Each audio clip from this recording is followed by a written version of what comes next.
Sino pong kumakain ng paa ng manok at paborito ito? Ako po. Isa na ako dyan. Masarap na. Very affordable pa. Saan ka pa? Sa mga wala pang maisip na uulamin, at kulang sa budget, ito po ang lulutuin ko ngayon, chicken feet sinigang. Try nyo po itong lutuin at sure akong magugustuhan ninyo ito. Napakasarap at siguradong hahanap-hanapin mo ito. Ganito ko po ito lutuin. Mag-sauté ng luya at sibuyas at lagyan ng isang chicken cubes. Luya, sibuyas at chicken cubes lang ang nilalagay ko dito.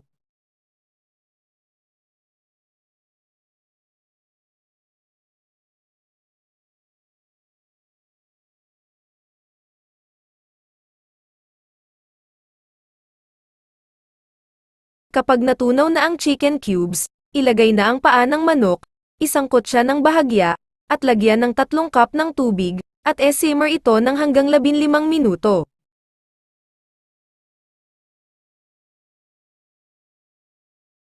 Mas masarap ito kapag malambot. Alam nyo ba guys, ang ganda pala ng benefits na makukuha sa paa ng manok, ito ay ang collagen na mabuti para sa ating mga buto.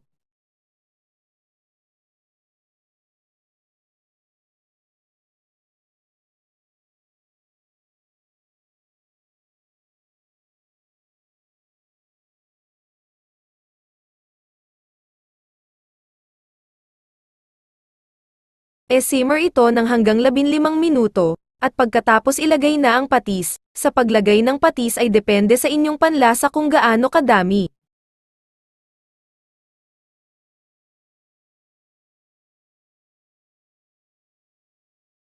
At ilagay na din ang kalamansi juice. Sa paglagay din po ng kalamansi ay depende din sa inyo kung gaano kadami ang gusto nyo. Para sa akin mas gusto ko yung medyo maasim ang sinigang.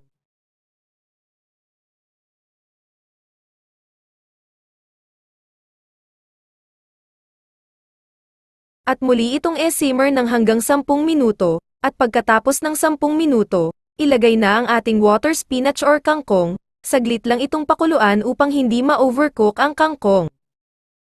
At pwede din po itong lagyan ng siling haba.